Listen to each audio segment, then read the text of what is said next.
It started with a whisper. At least that's how Linda remembered it. Late one night, while putting away the remnants of dinner and listening to the rhythmic clatter of the dishwasher, she heard her son, Toby, muttering in his room. At first, it didn't seem odd. 16-year-olds were known for their secretive chatter, but something about his tone made her pause. She stood outside his door, her hand hovering above the handle. I summoned the Renegade Ninja Frog Fighters, he said, his voice low and reverent. Keepers of the swamp, defenders of the forgotten dawn. Linda blinked. It sounded like the sort of thing Toby used to say when he was 8, back when his Saturday mornings were dedicated to sugary cereal and those over the top cartoons about anthropomorphic frog ninjas battling ridiculous villains. But he stopped watching them years ago, hadn't he? Well, apparently not, she reasoned, and she just realized that it was probably her son being a kid. The next morning, she noticed little things. A crude sigil drawn in green marker on the underside of the dining room table, the faint smell of mildew and pond water lingering in Toby's room, then a pile of her favorite kitchen knives missing from the block. By the time she found the altar, a macabre assemblage of action figures, moss, and what looked like dried blood under the crawl space, she knew something was very, very wrong. That night, she waited for Toby to come home.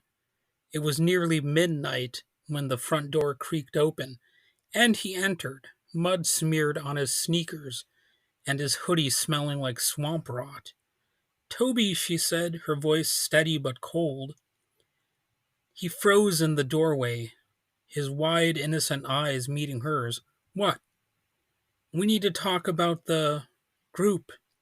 She hesitated, unsure of the right word. The cult you've started, the one worshipping those cartoon frogs. Toby's face twisted, a flicker of guilt quickly masked by something darker. They're not just cartoons, Mom. His voice was low, almost guttural. You wouldn't understand. They're real. Linda's heart stuttered. What are you talking about? They came to me in a dream, Toby said, stepping closer. His shadow stretched unnaturally across the living room wall. The Renegade Ninja Frog Fighters, their ancient guardians, forgotten by time. They chose me to bring them back. And the altar? She pressed, her voice rising. The knives? Toby, what are you doing out there in the swamp? His grin was slow, eerie, and far too wide for his face. They need offerings, Mom. The swamp. It's hungry. They're hungry. A chill swept through the room as the sound of croaking, deep, resonant, and oddly human, echoed from somewhere outside. Linda glanced at the window, her breath catching in her throat. She thought she saw movement in the shadows, something that glistened, something that watched. Toby, she whispered, her voice trembling, what have you done? They're here, he replied, his voice brimming with something between triumph and terror, and they don't like to be kept waiting.